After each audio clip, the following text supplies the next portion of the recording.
Hello, friends. I wanted to make a little video to share my experiences on my trip to India.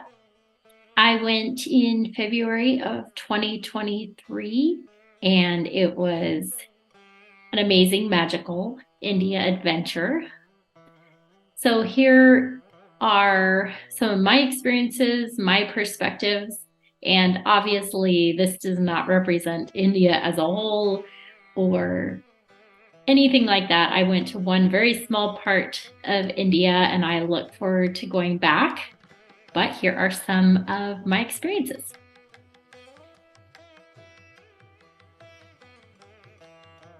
So, first of all, the reason I went to India in the first place was because I was looking for a pottery retreat to go and spend some time for at least a couple of weeks to be able to study pottery and learn techniques and really be able to hone in on my skills and have someone be able to teach me right there.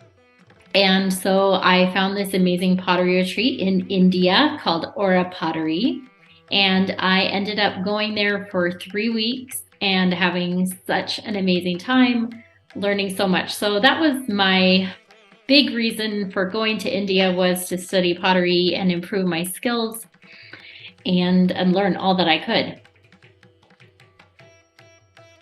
So I learned a lot actually about India. I thought India was so enormous when I looked at it on just a map, but when I compared it to the US, India is actually not that much larger than the US from north to south.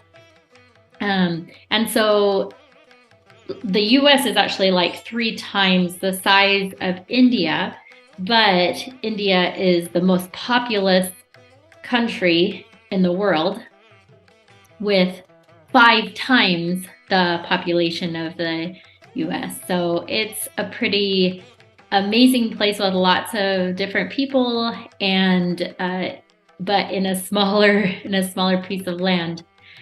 New Delhi is the capital, and there are some other large cities noted on the map.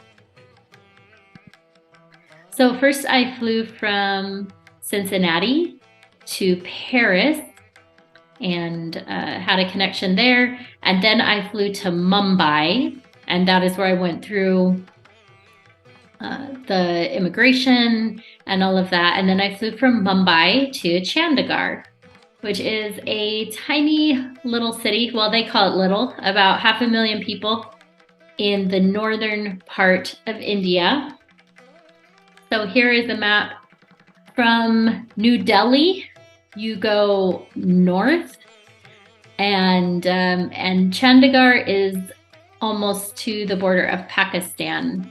So it's really far north, and it was an amazing place. The rupee is what they use for currency there, and 1 Indian rupee equals about 1 cent in US money. The money was so beautiful, and a picture of Gandhi on their money. It was fascinating to be able to use that money and see it. And lovely, lovely place. So this was my driver when I arrived in Chandigarh. And you can see from his turban that he is a Sikh. He's from the Sikh religion, and that is how you can tell the men in their religion. They wear a turban on their head like that. Even the young men, they will have their hair up kind of in a bun. And then my understanding is when they get married is when they transition to wearing a turban as part of their belief system. So he was a really nice guy to meet me at the airport and drive me to the farm. It was about a 45-minute drive to the farm, and along the road you would see these places where people were living, where people were selling things, and just very humble circumstances. But one thing I noticed that I was just so impressed by was that everyone was working. everyone was doing something, whether they were making something or gathering or cleaning something or just creating, making a fire or just moving and doing things. And so it was really an amazing thing to see these people and how they lived and just how they had purpose. This was a fruit stand, so there were lots of fruit stands around, and one of the things you would see is a lot of fresh fruit juicing stands. And so this was just one of them. And of course, lots of fields. Kind of reminded me of Ohio in a way, with their farmlands up north, beautiful fields. And then we arrived at Ora Pottery. So this is the outdoor pottery setup. Beautiful, beautiful setup, beautiful piece of land. It's about 3 acres, and they have a wall going around the actual property, and part of it was the pottery. Another part of it was these beautiful gardens. They grew a lot of the food that we ate there. They did have a cook that made all of our meals for us. So they had gardens, they had places to walk. It was a beautiful area.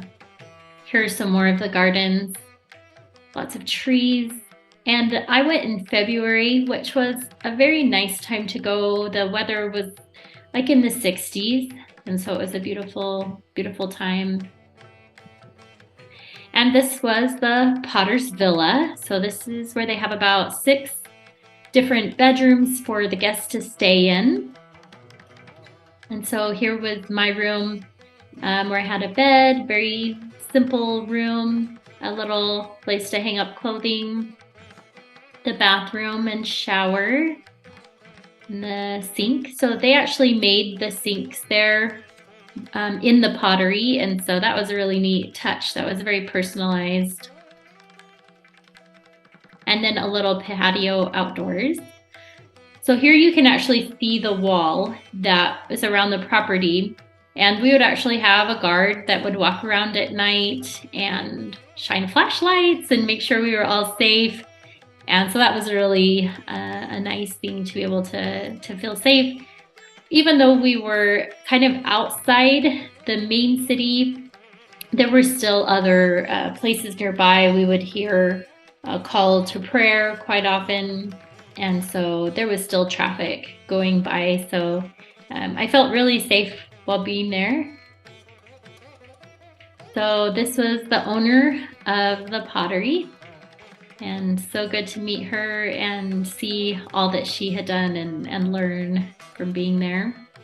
And then on the right is a picture of 3 of the young ladies who would work at the pottery. They would help with social media, help with customer service, and having people come to classes. And then the young lady in the middle is Anjali. She was my teacher, and these were my friends. I was there. These are a couple of pieces that the owner had created, and just so creative, so like inventive and really ingenious, beautiful, beautiful pieces that they were creating at the pottery and selling. They had a gallery as well as they sell online. And then this was our beautiful workspace. I mean, it was just a picturesque place to be able to work on pottery and be able to spend hours and hours every single day. They had the tools for me, the clay, and Anjali would instruct me, and we'd just work on projects. So Anjali had recently graduated from college with her degree in materials, ceramics, and she also did some work with metals and some other materials. And she was just a delightful person. So she also stayed at the Potter's Villa. And so we would eat all of our meals together.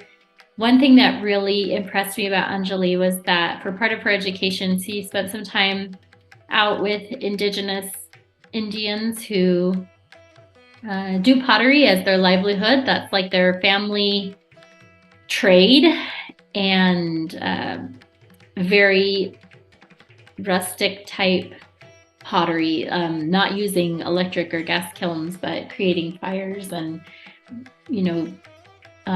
creating their pottery without electricity. And so she worked with them and learned their techniques, and also helped them by taking pieces of their pottery to the city to test the food safety of the resin that they were using to seal their pottery to make it food safe. And she actually helped them to broaden their market, because others could know that the resin they were using on their pottery is food safe. So others can buy their pieces with confidence, knowing that they are going to be fine to use with food. So she was instrumental to them. So we had a couple of other guests there while I was there. This was a lovely couple that stayed over a weekend, and then we had another young lady join us for the weekend. But most of the time it was just myself and Anjali, but it was nice to have some other friends meet them. Here were some of the pieces I created, and my initial intention was to go and learn how to do pottery on the wheel. I had some experience on the wheel. I owned a wheel for a couple of years. I wanted to hone those skills, but Anjali had me start at the very beginning with coiling and pinch pot, and I had never taken ceramics like in high school or college or ever before. So she had me start with the really basic techniques, and I learned so much about the different techniques, but also the different characteristics of clay and how to work with clay in better ways, and also the drying process of clay, how to do that properly and ensure that the pieces don't have cracks. So these were some of the pieces I did with coiling and slab work and pinching. And then here as well are some of those pieces again with additional ones that I made from slabs and on the wheel.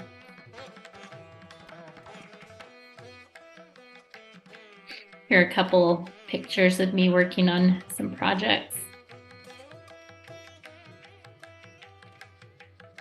And here are some coiling projects that I worked on.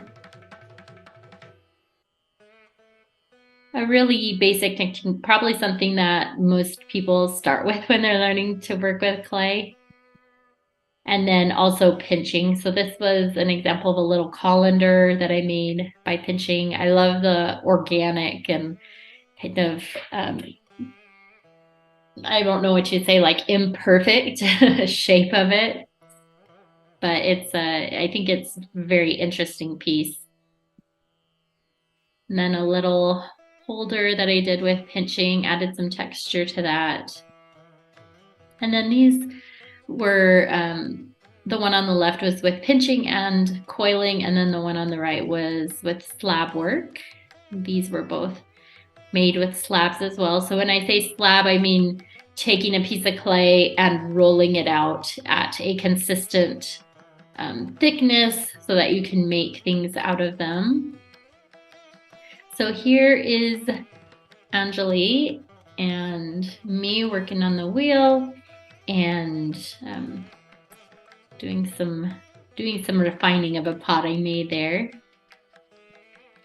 Now, when you're working on the wheel, one of the things that you have to master is getting a consistent thickness, not only of the bottom of a piece, but also the sides. Making sure that the sides are consistent thickness. It's a common thing when you're learning the wheel to have a thick walls at the bottom of the pot and then thinner as they go up. And you can see here kind of examples of that. And what happens is eventually they collapse because the walls are not equally thick. And so what you do is you create the piece and then cut it in half to see how you're doing. And you just have to practice that way and practice and until you get the feel of what it's like.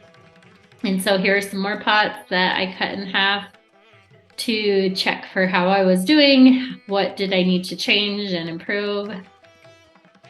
Here were 3 pieces that I did not cut in half and that I threw, and here they're drying by the window. And then here were some more pieces I cut in half. And then this one on the right was one that I was very proud of, very consistent walls. And so it reminds me that hard work pays off, that to not give up, to, continue to learn. And I was really proud of that pot. So this was something that I threw and I carved into it.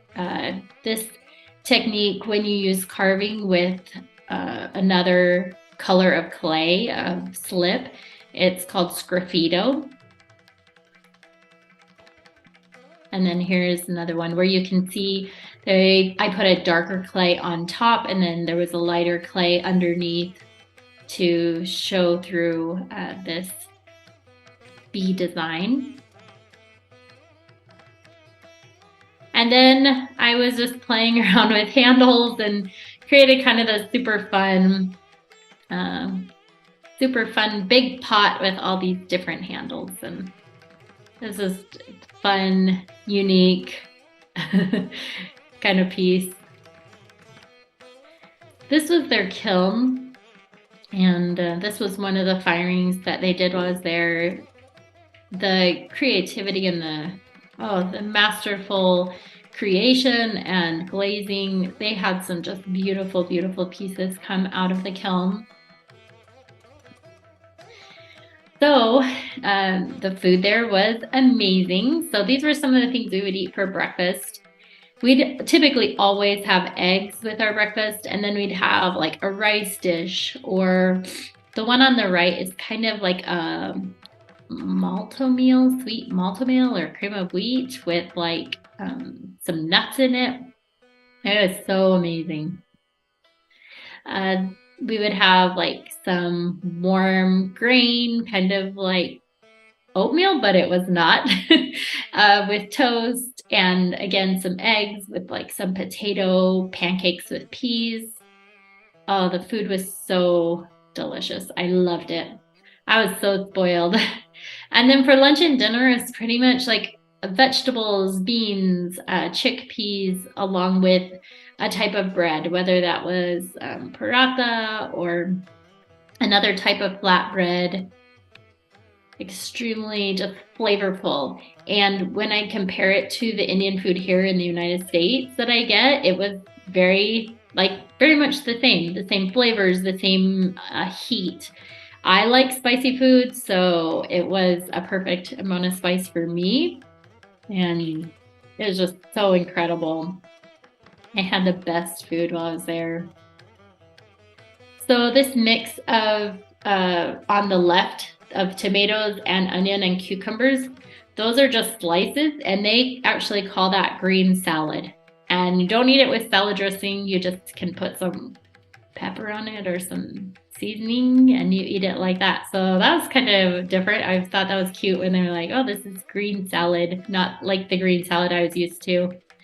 The one on the right is like has some vegetables inside and then a spicy mint chutney. One thing that I had never tried before, I don't even remember what it's called, but there are these little green fruit, and like you can see, it's like the size of a large grape, and it was hard, but it was kind of like a pear or an apple. And that was interesting, but it was good. Other food they ate, so I did go out to some restaurants. A lot of the food there is vegetarian. Or has chicken. So the one on the left is some cheese ravioli. The one on the right is jackfruit barbecue sandwich. Oh my goodness, the flavors are so, so delicious. So not only with the Indian food, but also everything I ate there had the most incredible flavors. I love flavorful food, and it was the best. Had some pizza. Oh, amazing, in like a wood oven, brick oven, and some minestrone soup and hot chocolate and cream cheese dessert. I mean, incredible food. One night I did go to a restaurant for actual Indian food. So this was butter chicken with naan. Here in the US, I often get a mango lassi with my meal, and I was surprised, no mango lassis in India.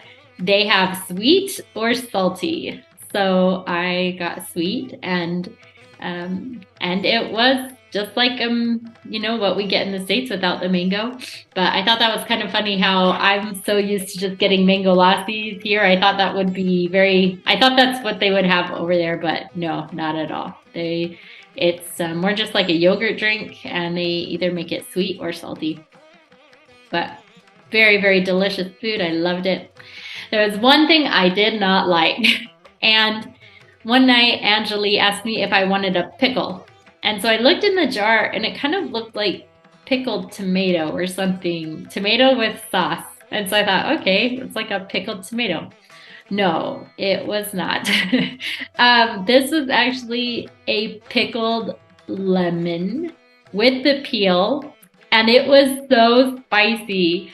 I put the whole thing in my mouth and I spit it right out. And she said, no, you're not supposed to eat it like that. You're supposed to like cut it in little pieces and eat like a tiny piece with your bite.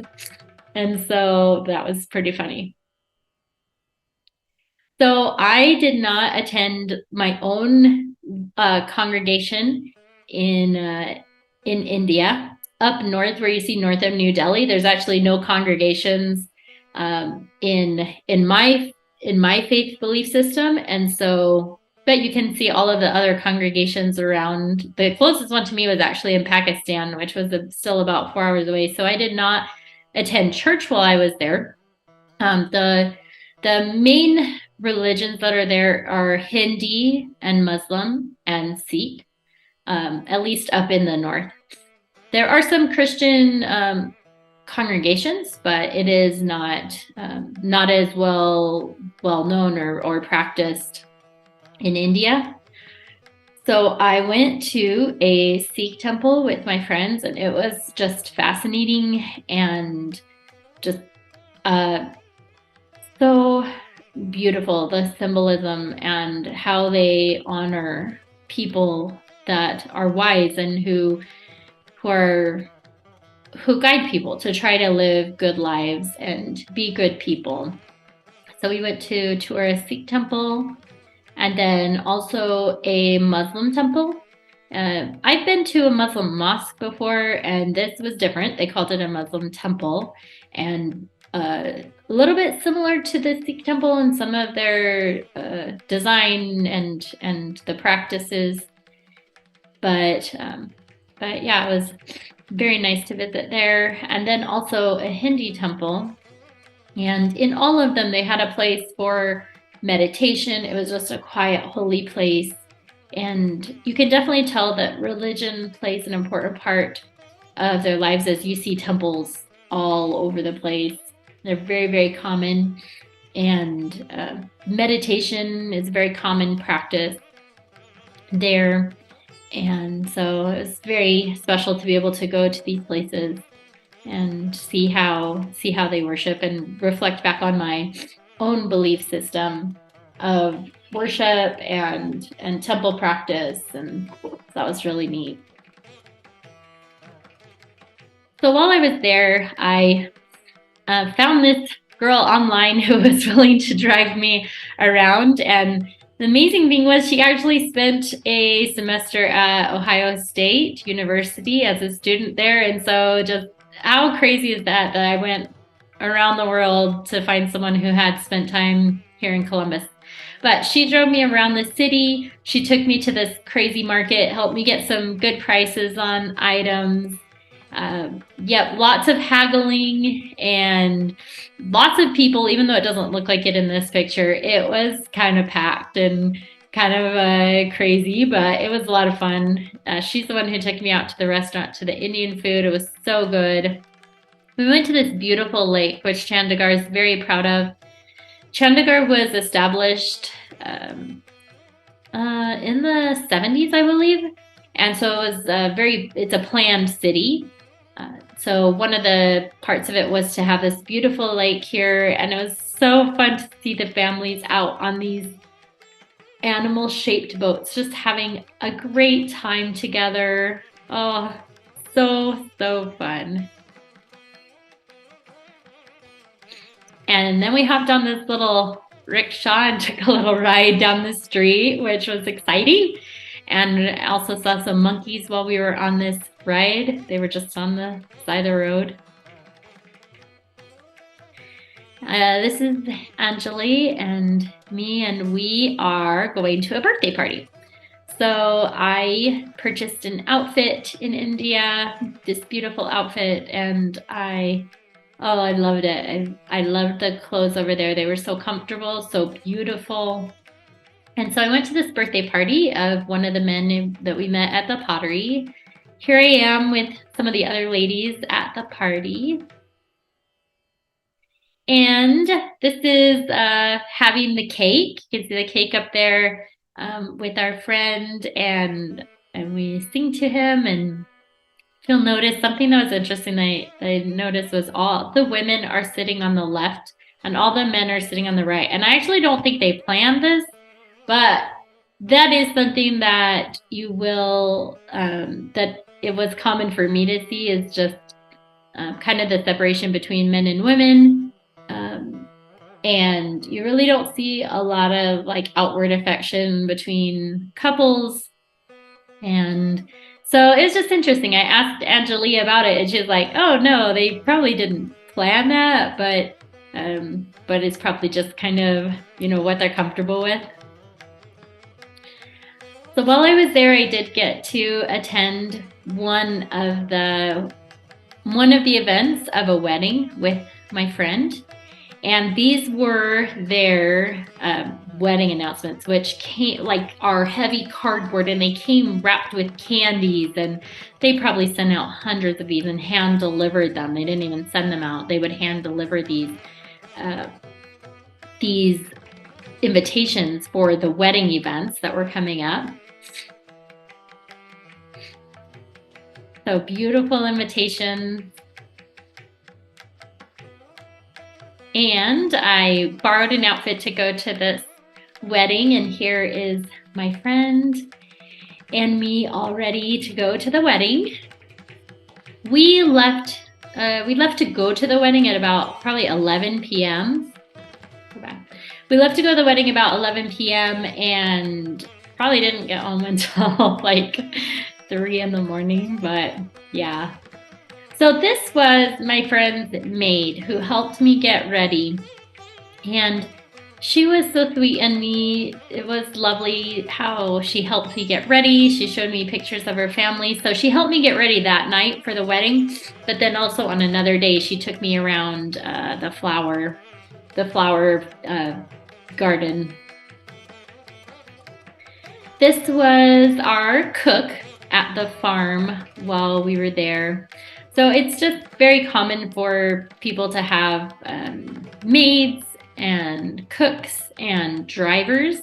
And so they were very surprised that that's not something that's very common over here in the US. But they're just lovely people, very talented at what they did. So this was at the wedding. This was the entrance, and you can just see from the entrance how glamorous it was. It was just incredible. And this was the inside with a rock star on the stage that everyone knew, hundreds and hundreds of people dancing and partying and eating, and just so much fun. They were having a great time, and so much food. I ate so much. Well, like I said, we stayed for a few hours on our way home. So this is to remind me of what happened. So on our way back, we were going through a checkpoint, just where the police were, and my friend's husband got pulled over, and I guess he got pulled over because he had his high beams on, and something that's very common and expected there is you pay off the police so that you don't get a ticket. So that is what happened, and it was really fascinating. And yeah, it was just so different. And I was very curious about that. And basically, I asked, how do you know how much to pay the police? And you offer them some money. And then if they say like, oh no, I couldn't take any money, then you're supposed to give them some more. So that was fascinating. So here was another friend I met at the pottery, and she took me around one day. The parking situation in the city was a little bit crazy. You can see cars parked different directions, and but we had a fun adventure.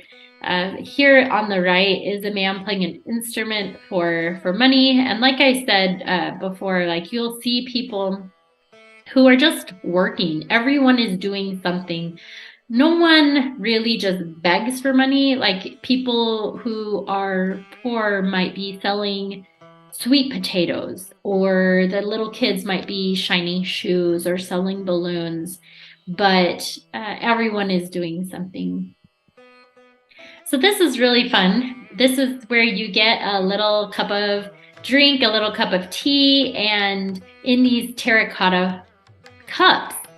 And after we were done drinking it, I said, oh, don't we need to like take back our cup? And she said, no, you just drop it on the ground, and it becomes mud because it's unglazed, unfired terracotta. And so it will just, again, become mud. So that was really a cool thing. I ended up keeping mine because I didn't want to break it. And then here was a beautiful flower garden in Chandigarh they're very proud of. They were actually having a festival during this time that I was there. Thought this sign was super cute. Plucking a flower is prohibited, fine 500 rupees. So yeah, don't pluck the flowers. Here's some more kind of cool sculptures made of the bushes.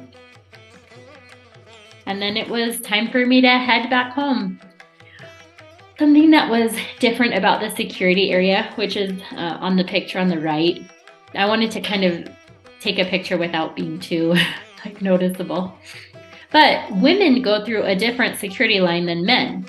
And the men's security line is pretty typical. You walk through the metal detector and that kind of thing. But for women, you go into kind of an enclosed area, and a woman police officer with a metal detector wand kind of goes over you. And so that's a little bit different. And then flew to New Delhi this time to make my connection there. In art, in everywhere, you'll see the symbols of the Hindi beliefs, and as you can see in the airport here, these hand symbols, and they have just religious pieces all over the place. Just beautiful, very interesting things to look at. And then after getting to New Delhi, made the very, very long flight back to Paris. And this time I stopped and got some macaroons to bring home to my family. Then fly back to Cincinnati. So it was an amazing experience. I was very proud of myself for going by myself, because it was out of my comfort zone to do something by myself like this. I would have been comfortable going with Brian, but going to a place where I'd never been before and where I didn't really know anyone, it took a lot of courage. And I am so grateful that it all worked out, and that everything worked out perfectly. It was an amazing experience. And now I feel much more confident about going places and knowing that things will work out, knowing that no matter where I am, there are people who are kind and helpful, and that also I'm always being watched over, and that things are always working out for me. So it's an amazing experience. So I think one of the most difficult things for me was their names. Pronouncing their names was very, very difficult for me because I felt like I was always saying it wrong no matter what. And it was difficult for me to understand them in the first place, like their names. Some people, like many people, speak English. If they have received education, they definitely know English, but sometimes it was difficult with their accents to understand what exactly they were saying sometimes. But for the most part, people's English was very good and very easy to understand. They were very accommodating to me and understanding. And so, yeah, the most difficult was probably just their names, which were so different for me. And the most surprising thing to me was just seeing those different classes, right? Like the very low class people who are low class socioeconomically, and then comparing that to the higher class people, and just being so amazed at how people in the lower classes did work so hard and had purpose and had like a duty to fulfill, and how they were just all living their lives in great ways. The most interesting thing was probably conversations about arranged marriage and talking to people who were in those situations. I was asked if I was in a love marriage, and got to talk about that a bit. It's just not even something we really even talk about here in the States, because we just assume that if someone's getting married, that it's for love. And really, I think the biggest shift in my mind and understanding was that, like, a lot of the things we might do here in the US in my culture is that you do a lot of things for happiness. Like we live a life, or we get married, or we have a certain job or a certain career or a certain lifestyle because we'll be happy. And there, it's much more about like, I'm going to get married and have a job because of duty, or because it will help me have a good life, or it will help me even to survive if you make a good match for marriage, or if you get a good education. So it was really interesting having conversations about the difference in with arranged marriages and why that happens, and how that works out. And obviously this was just one small place that I visited, and there are many different situations in different parts of India. It's probably different in larger cities than where I was at out in the farmland, but that was an amazing thing to talk about. So I loved my trip to India. I can't wait to go back, and I'm glad that I was able to share some of these things with you.